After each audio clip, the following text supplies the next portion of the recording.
Hello, and welcome to the Amongst Romans podcast, your window to everything Italy from an outsider's perspective. Join us each week as we navigate the Italian way of life and all the adventures that come along with it.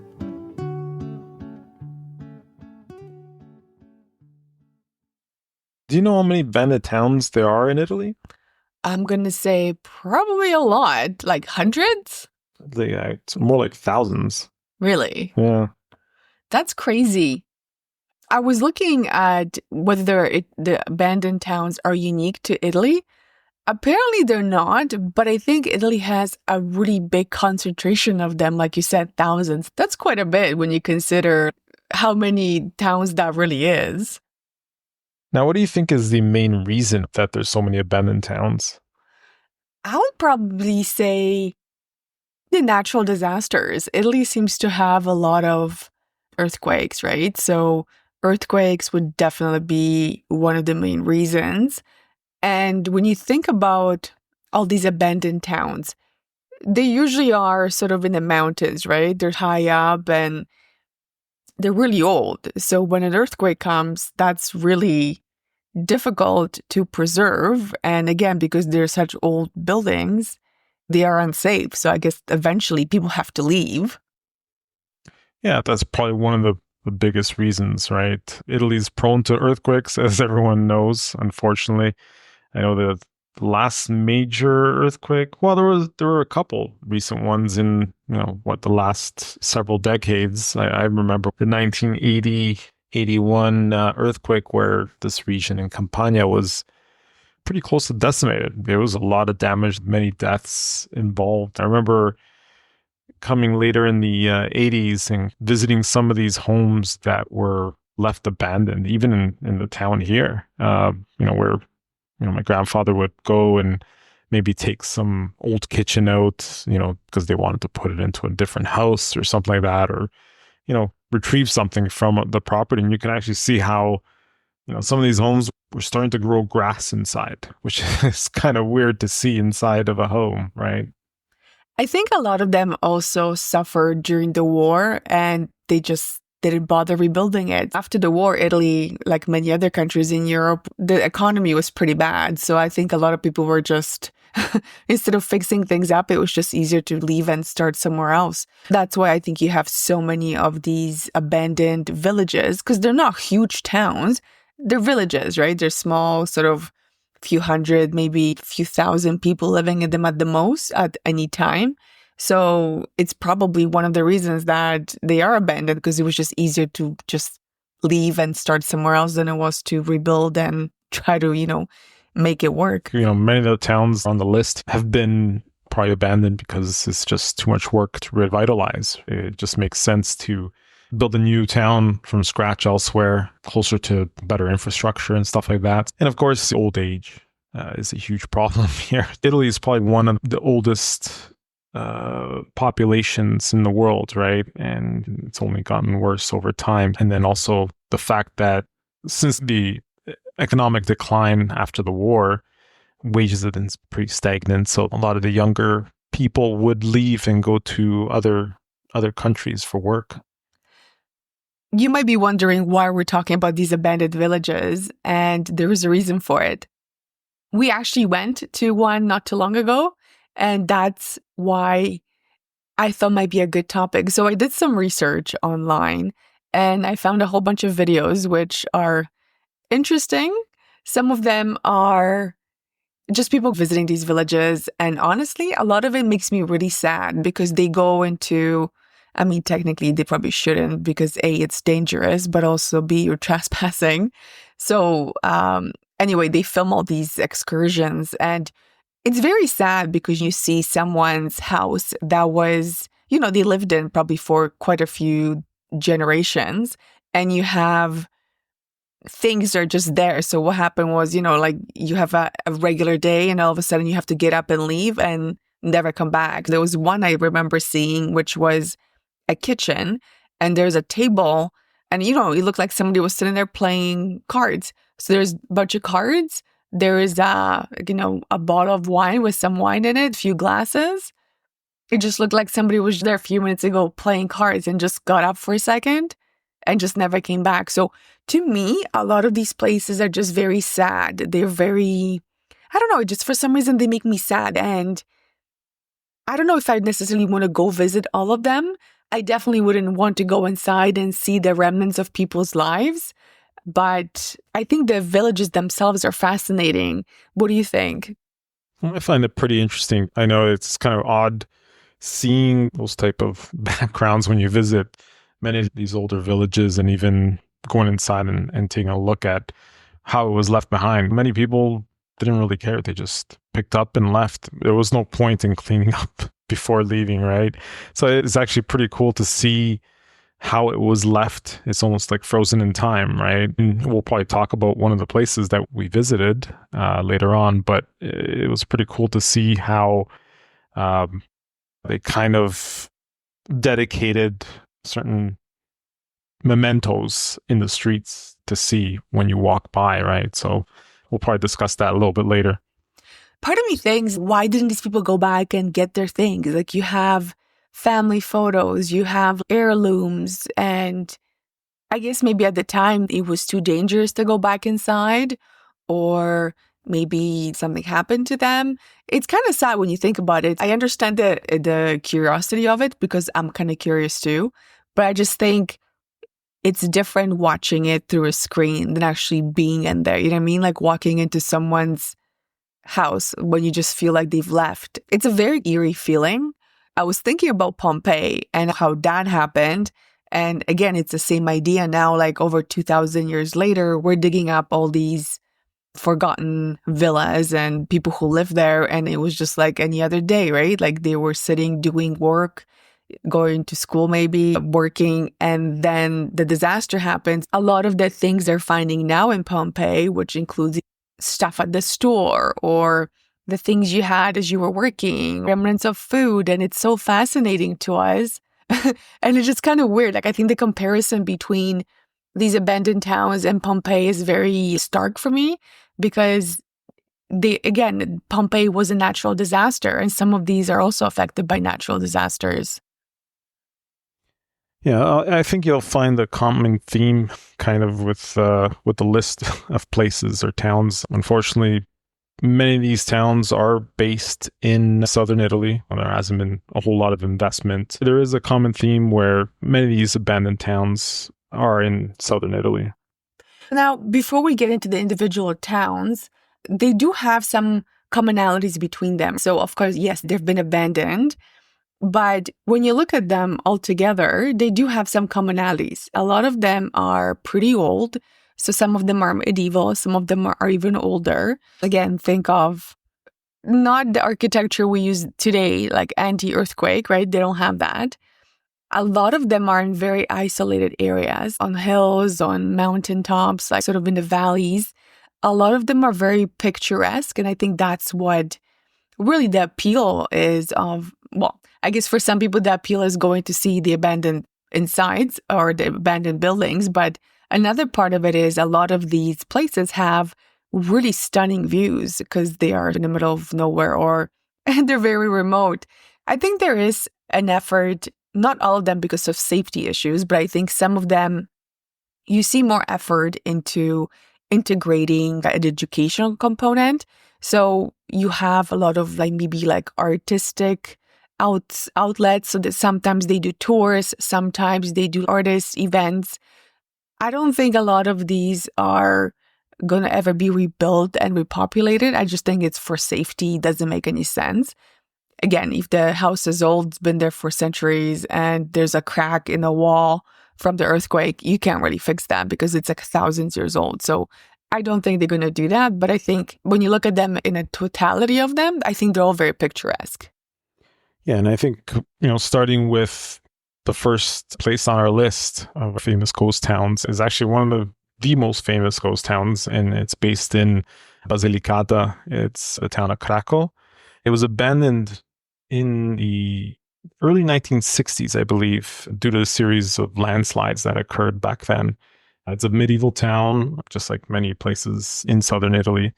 Lots of medieval buildings, castle, churches, things that will add to the eeriness of the town itself. And it's actually a UNESCO World Heritage candidate because of this. So it's been pretty popular as a tourist destination and even filmmakers, right? So we also have filming location for a couple of popular movies like Quantum of Solace, Passion of the Christ. So it has gained quite a bit of popularity, and that's probably one of the most popular abandoned towns on this list. And if you see pictures of it, it looks a lot like Matera. At first, when you look at it, you're like, is this Matera? Is this around there? Because it's got the same sort of, they're not really caves, but again, they're built in stone, built in a hill. So Craco is really big. It's on a, like when you drive up to it, it's higher up. It's one of those towns that is pretty big. There were, I think, some restoration efforts, but then again, it's too dangerous. So it's just mostly used as a backdrop for movies. And there's a lot of like artists, filmmakers going in there. I think they also do tours, but you'd have to inquire before you go and check it out. Now, continuing on our medieval theme, we have Balestrino in Liguria. This is also a medieval hilltop village, which you'll find is, many of the inland villages in these areas will be, mostly medieval. So this one was abandoned in the 20th century due to geological instability. And it's actually a pretty picturesque town. It's ivy-covered ruins. It has, old stone cobble streets, a well-preserved castle also. I think that one is kind of freaky because from far, it kind of looks like an actual town until you actually start looking at, in more detail. Whereas Craco looks more abandoned, right? Like this one, if you just look at it from far, like a picture, you might think, oh, that's a really cute town. And then you realize, it's really nobody lives there. So it's very deceptive. And I often wonder when we're driving on a road trip somewhere and I said, oh, look at that cool town on the hill. And when you see it during daylight, you're like, oh, yeah, whatever, it's another town. But I wonder how many of them we have driven by and not really realized that either they were abandoned or just not a lot of people live in them. Yeah, and that's probably one of the things you'll notice. So many small towns as you drive along the coast or inland, and you'll see all these ruins in the middle of these small towns. You kind of wonder, is it abandoned? Is it actually, is actual people populating this town? It's tough to figure out. So the next one on our list is in Calabria, and this one it's called Pentedattilo. I can never pronounce that. It looks like Pentedattilo. Okay, so basically it means 5 fingers, 5-finger shaped rock. And that's what the name comes from. It's a Greek origin name. This part of Italy was a Greek colony in the past. This town was eventually abandoned due to earthquakes and people leaving. But I was reading the story about it in the 1600s. There was some crazy story happening here. There were 2 feuding families. And they obviously decided to marry or have some sort of a marriage to kind of calm it down. The long story short is this one guy was in love with this other woman and she was going to marry this other guy. And this guy went crazy. So he went in and shot him and stabbed him a whole bunch of times. And then the guy who okayed the marriage, he also kidnapped him. The guy who okayed the marriage was some kind of aristocrat that had the power to grant that. He kidnapped the woman and took off with her. And he went to a bunch of different places in Europe until eventually he died. I think it was in Vienna or somewhere. So she had the marriage annulled and ended up going to a convent just to get away from this. I thought, what a crazy story. Here I thought it was just an abandoned town, but it had this crazy story of people killing each other for love or obsession. Yeah, it seems there's lots of those type of stories in many of these small towns that you hear about. I think Italians are very dramatic, but this one just seems a bit it's a little excessive. She wants to marry someone else and you go and just go crazy. But, things happens, I guess, these days too. So there you go. That's a town with not just an abandoned appeal, but also with some death, murder, kill in there. So another one that's fairly popular, at least according to the YouTube videos I've seen, is in Campania, and it's about an hour or 2 from where we are. It's called Roscigno Vecchia.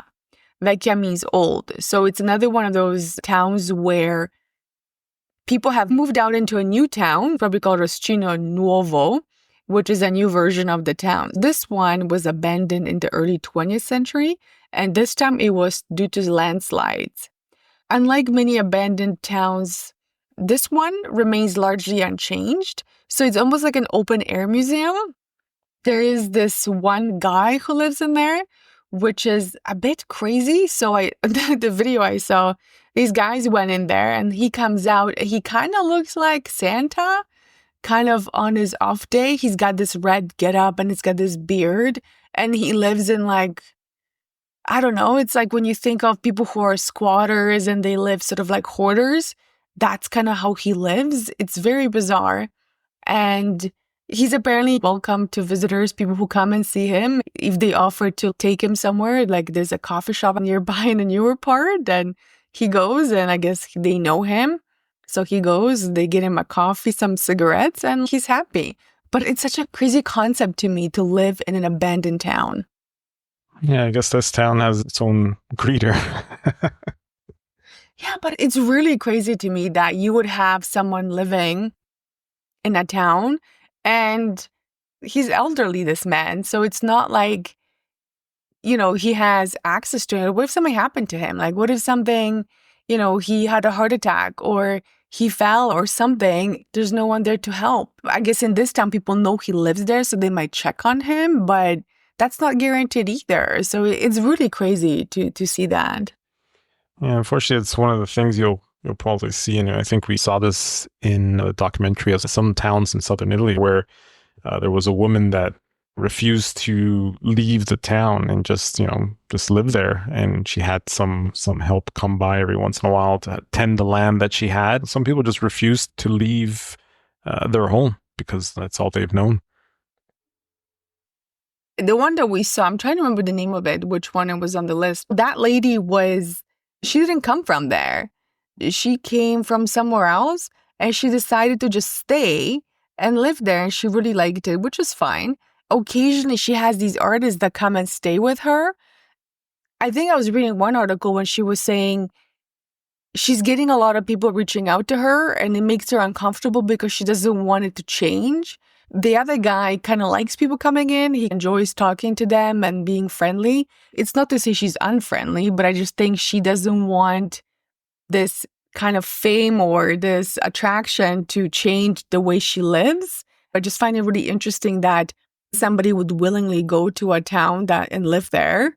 Again, she's very much like, no, I don't want too many visitors because that's going to change my quality of life. Well, some people just like the solitude, right? Yeah, I guess it's not really for me, but yeah. So the next one on the list is actually continuing that theme of old town. It's called Pusana Vecchia in Liguria. In the 60s, it was repopulated by a community of artists. They transformed the ruins into galleries and studios, which is pretty cool. Today, it's basically a blend of abandonment and artistic revival. So there's workshops, I guess exhibitions also, and some modern infrastructure there. Now, I understand why the appeal of an artistic kind of community would be there. Because again, those towns are very pretty. They have that sort of like frozen in time kind of appeal. And I do like to see that they're trying to incorporate some sort of activity into the town to keep it from dying completely.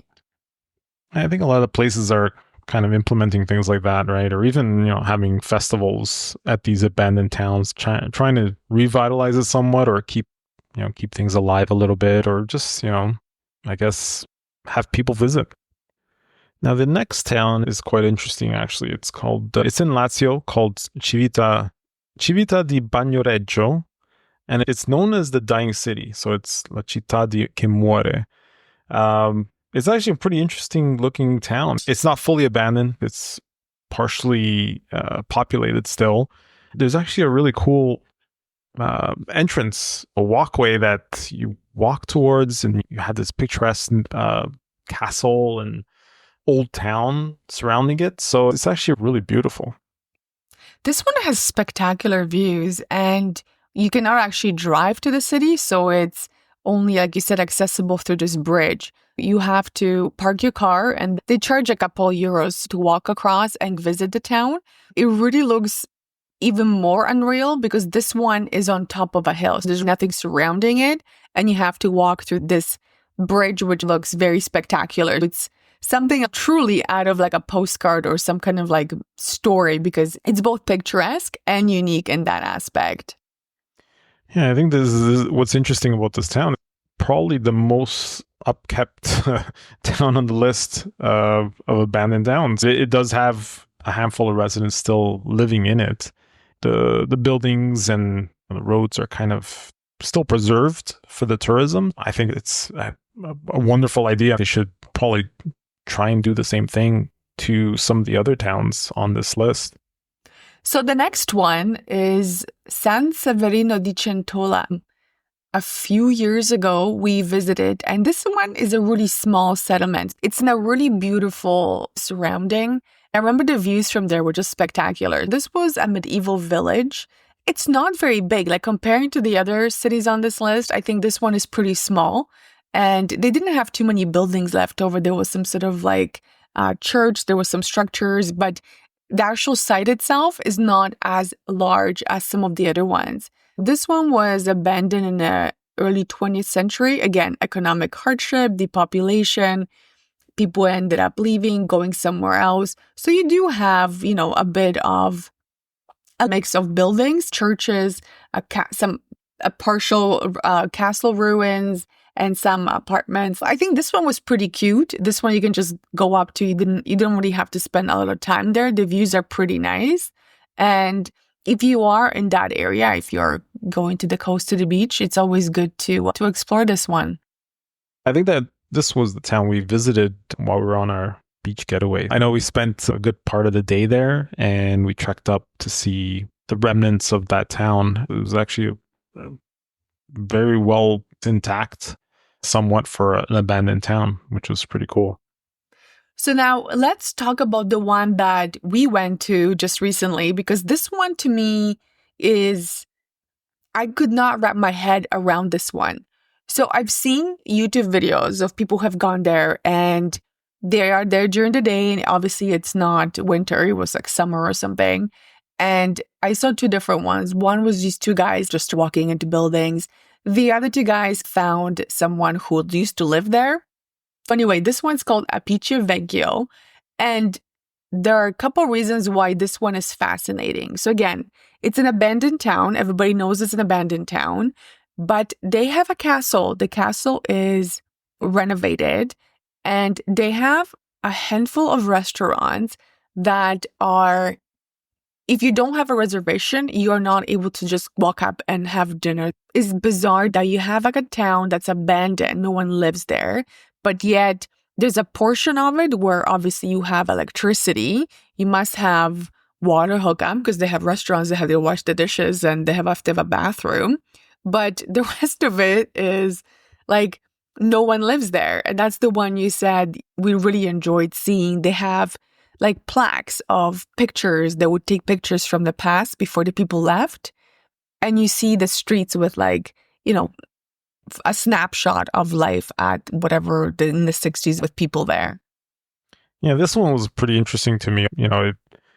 It had that abandoned town feel, but there was a section of it where, looks like it was renovated and fully restored. But, to me, it seemed like a part-time abandonment. When we were walking through the back streets and alleys, you got that feeling it was, in fact, abandoned because there was photos everywhere, of certain sections of the street. I showed you how it looked in the 60s, 70s, even the 80s. There were some remnants of people that tried to stay and, make the town work, and keep from abandoning it. I think it was kind of eerie and cool at the same time to see all those photos and figure out, okay, that's how it looked back then. It was really odd seeing lively pictures of people in packed streets during a festival or market, and then see there's nothing there anymore. It's just doorways and arches and windows that are all broken up or sealed up and closed, right? We were there in December. They do a Christmas market. And again, it's a bit strange. So there's a big parking lot when you get there. And there are sort of newer-ish, like maybe, I don't know, maybe like from my 70s, 80s. They're not the same as the town. There are a few apartment buildings that look kind of decrepit, but I think people still live there. Then you walk up to this other sort of like a parking area. That's where they had like the hut set up and all that. And then that's out just outside the castle. So the castle is restored. It looks really nice. The market was in this parking lot. You could pay to go inside the castle. And the castle was like, totally renovated. It was beautiful. And again, so you're walking around seeing that. And just outside the castle on the other side, that's when they had the restaurants and they had some light. So again, why is this abandoned? If you can have a few restaurants running and the castle takes probably a lot of energy, why is it that you couldn't bring the rest of the town? Is it that dangerous, or it would just cost too much money? There's so many questions that I have that I don't have the answers to, but it's such a thought-provoking place. When you see the pictures of people who were there, like in the same corner as you're looking at, it kind of gives you a chill. Yeah, I could see that, but I found it more cool than anything else. It was definitely a bit eerie, though. I think because also when we were there, obviously it's Christmas market type thing, lots of people coming in, they're busing people in from other places. So they because remember we tried to look and they had like gates, they had barriers set up so you can't just walk down the streets other than where it's open to go and see the castle. And the restaurants, the rest of it is closed. So you can't necessarily just wander off on your own and go. Maybe during the day or maybe now it's not the same because again, it's a Christmas market. They're blocking things off so people don't get lost and hurt themselves because there's no light. You just look down the street and it's full of darkness and the balconies are getting overgrown and it's kind of creepy. Yeah, I think it would be quite interesting to visit during a weekday when no one's there, right? Yeah, I guess we can go back when it gets a bit warmer and the days are longer. We can see what's there and check it out. Because there's Apice Novo, which is the new part, and a lot of the people who were in Apice originally, they were moved there, right?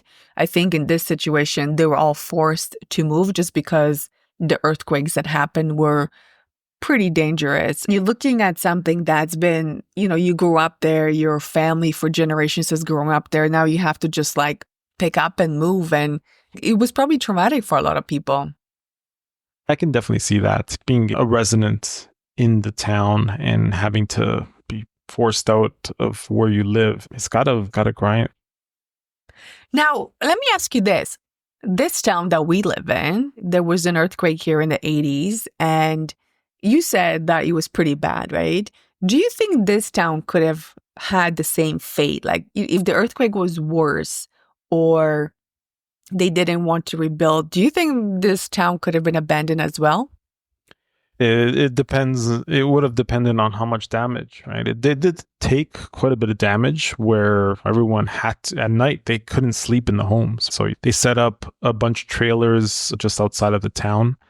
And I remember having to sleep there several times when we visited. It's hard to say. If it sustained more damage, it could have been abandoned, but I think because of the geographical location of it being close to a major city like Avellino, it's only a few kilometers away, so it'd be kind of tough to make that decision to abandon.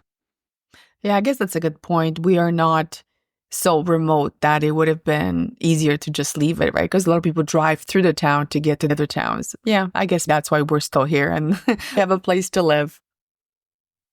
Now, let's talk about visiting places like that. If you're coming to Italy and really want to experience a different side of it, whether you're into abandoned cities or just curious about how people lived, we've mentioned a lot of these towns do have projects and initiatives to bring people there and show them around. If you're planning on visiting an abandoned city, make sure you look into if they do any tours. You don't want to just show up and start walking in. And I would never say go inside any of these buildings because remember, a lot of them suffered during earthquakes, slides. You don't know what can happen if you're just breaking in and you're walking into like a house. What if the floor collapses? What if you fall? What if you break your leg? There's no one there to help you. I would say be very careful and don't go into places that are blocked off. Check if there's any tours, because there could be some events happening in the town that you can take advantage of. Yeah, I think you should also keep in mind that some of these towns may not even be open to tourism. It may not even be maintained whatsoever. Everything is blocked off essentially because of the dangers of collapse. So that's something to keep in mind. But you definitely want to look into seeing if they have guided tours. Plan ahead of time. Some towns may not be open to tourism, or only open during certain times, have entrance fees, restricted access areas, stuff like that. Plan your visit ahead of time, and also, try and visit during the right time of the year. You definitely want to be able to walk around, and in the sweltering heat, it probably wouldn't be a good experience. Spring and autumn are probably your best bets. Less people visiting, and you'll be able to spend more time looking around. Now, we've talked about abandoned cities, but Italy also has loads of other cities that are not quite abandoned, but kind of dying, right? That's why they have this whole 1-year home schemes happening in hopes of, trying to avoid that fate, trying to avoid being an abandoned city. We did talk about buying properties in the previous episode. So again, a lot of these 1-year schemes are in towns that are, again, kind of similar to this. They are very picturesque, very remote, and they're very old sometimes. And again, they have been maybe not abandoned due to earthquakes, but maybe they have been left because there were no economic opportunities.